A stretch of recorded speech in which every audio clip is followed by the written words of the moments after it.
Lumitaw sa simula ng pelikula ang isang pangkat ng mag-ama na mahilig umakyat sa mga burol ng troll sa Western Norway.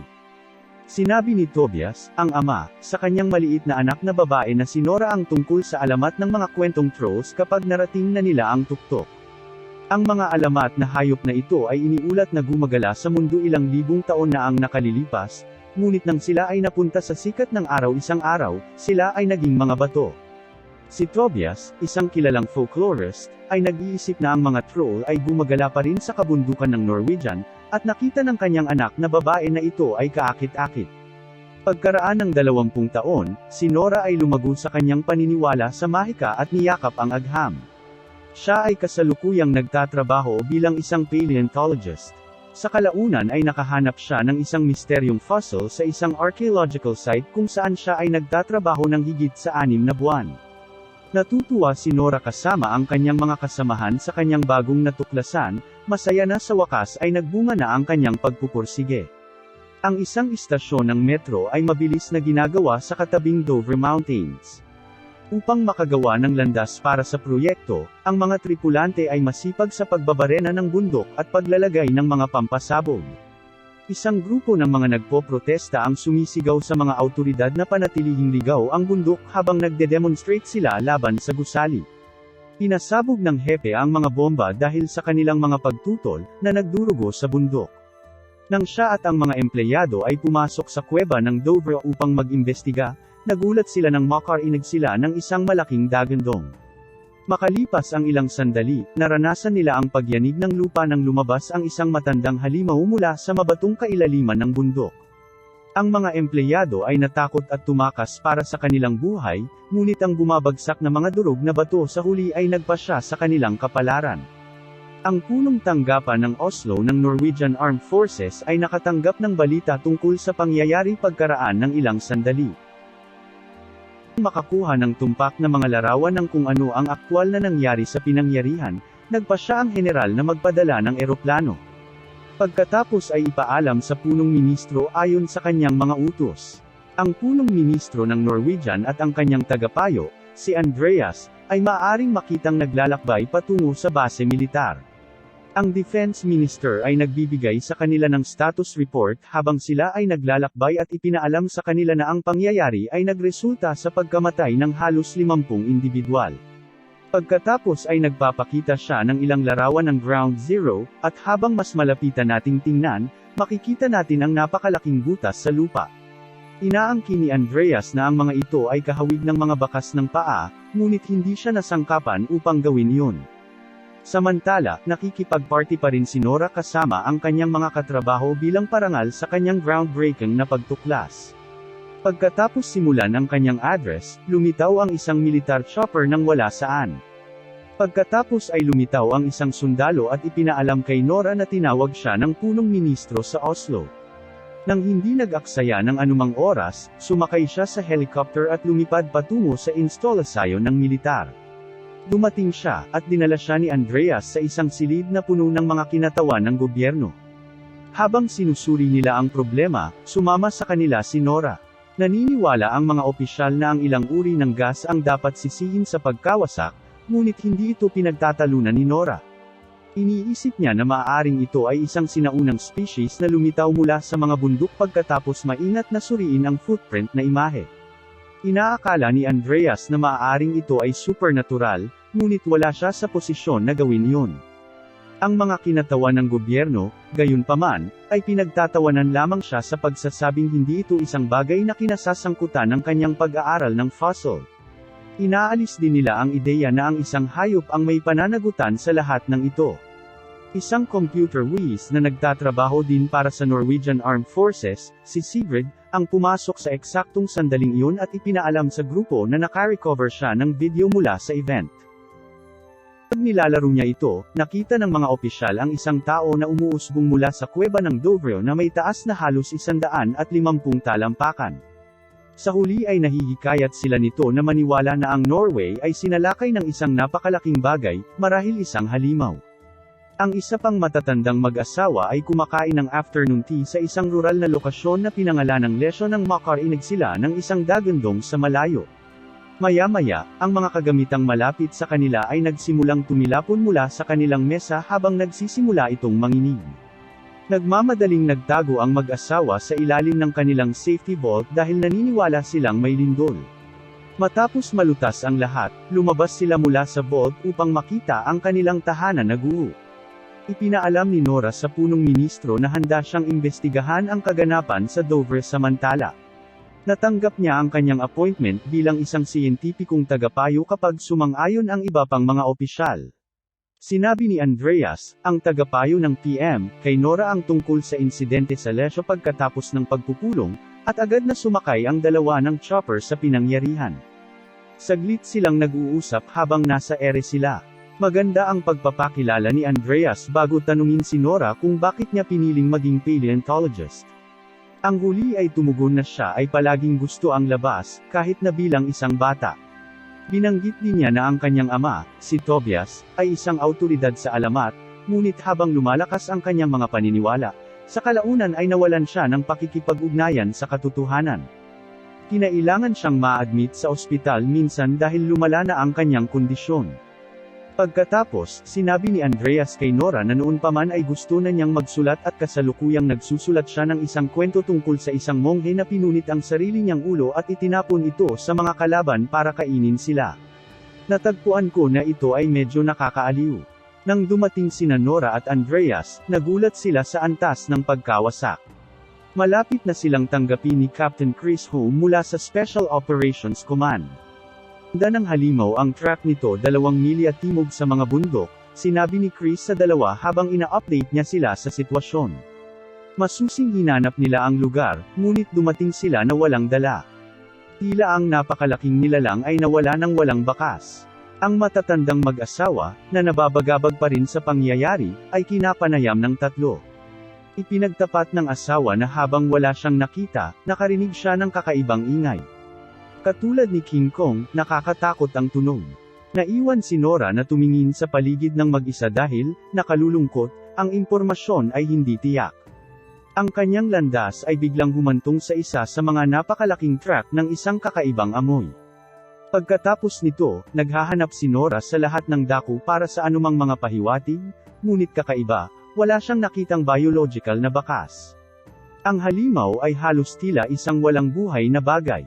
Nagpasya si Nora na humingi ng tulong sa kanyang no-alay na ama, na naninirahan sa malayong bundok, dahil ang lahat ng ebidensya ay patungo sa parehong direksyon. Si Andreas, Nora, Kapitan Chris, at ang chopper ay lumipad para sa kanyang lokasyon. Ang unang palitan sa pagitan nila ay medyo acrimonious, ngunit si Tobias sa wakas ay lumamig at inanyayahan sila sa kanyang tahanan. Nakakagulat na nag-aaral pa rin siya sa mga kwentong nilalang nakilala bilang trolls pagkatapos ng lahat ng mga taon na ito. Pagkaraan ng ilang oras, ipinakita nila sa kanya ang video na nakita noon ni Sigrid. Nagulat si Tobias sa kanyang nakita at nagsimulang bumulong, nandito na sila. Naguguluhan si Nora at naghahanap ng siyentipikong kasagutan sa halip na umasa lamang sa alamat upang malutas ang kanilang problema. Si Tobias, sa kabilang banda, ay nagpapanatili sa pamamagitan ng kanyang hypothesis at naninindigan na ang Kristyanisasyon ng Norway ang naging sanhi ng pagkalipol ng mga troll. Ipinagpatuloy niya iyon hanggang sa matawag siyang baliw, sasabihin niya ang totoo. Pagkatapos ay inaangkin niya na sila ay pupunta sa isang ekskursyon pagkatapos na kunin ang kanyang backpack. Pagkatapos, ipinakita sina Tobias, Nora, at ang kanyang mga katrabaho na nagdadala ng helicopter sa isang partikular na site. Taunan ay dumating sila sa tinukoy na lokasyon, at agad na sinimulan ni Tobias na galugarin ang kanyang kapaligiran. Napansin niya na ang heograpiya ay sumailalim sa isang makabuluhang pagbabago. Samantala, nakita ni Nora ang parehong kakaibang amoy, na tinutukoy niya bilang hypernature. Bigla siyang tumingin sa paligid, may napansin siyang malaking tao na nagising sa likuran niya. Ang napakalaking troll ay ang isa na nagbalat kayo upang makihalubilo sa paligid. Napansin din ito ni Andreas at ng iba pa, na agad na inilunsad ang helicopter. Sa kabutihang palad, ang gang ay namamahala upang tumakas sa tamang oras. Kapag nasa ligtas na lugar sila, live silang nagbo-broadcast online at ipinakita ang footage sa mga awtoridad ng gobyerno ng Oslo. Kailangang tanggapin ng lahat na ang mga troll ay umiiral. Ang punong ministro ay nag-organisa ng isang operasyong militar sa ilalim ng utos ni Kapitan Chris. Ang pinakamalakas na artillery sa bansa ay malapit ng natipon habang daan-daang tropa ang handang talunin ang behemoth. Ang troll ay mukhang hindi naapektuhan, sa kabila ng kanilang pinakamahusay na mga pagtatangka. Naamoy niya ang dugo sa kanyang mga biktima at tila nagtataglay ng mga kakayahan sa pagbabagong buhay. Bumangon si Tobias matapos patayin ang isa sa mga sundalo at nagsikap na paginhawahin ang hayop. Habang nakalabas ang kanyang mga braso, una siyang lumilitaw na matagumpay. Ngunit sabay-sabay, huminto ang isa pang kotse at nagpaputok ng 6 na round sa troll. Si Tobias ay hindi sinasadyang natama ng buntot ng troll habang umiikot ito at dinudurog ang mga tao sa loob, pinalipad siya at bumagsak sa lupa. Sinubukan niyang kausapin si Nora ngunit namatay siya bago siya makapagpatuloy. Nang gabing iyon, nagbasa ang isang balis ang Nora sa journal ng kanyang ama sa pagsisikap na maunawaan o matigil ang troll. Pagkatapos ng ilang oras na pagbabasa, natuklasan niya na ang mga troll ay dating umaatake sa mga simbahan gamit ang mga bato dahil kinasusuklaman nila ang tunog ng mga kampana. Pagkatapos ay ibinibigay niya ang material sa mga opisyal, na sinasabi sa kanila na kailangan nilang maging malikhain. Ang general at ang punong ministro ay nagbibigay ng pahintulot sa ministro ng depensa na isakatuparan ang walang katotohanan na mapamahiing plano kahit na ayaw niya dahil wala ng ibang paraan.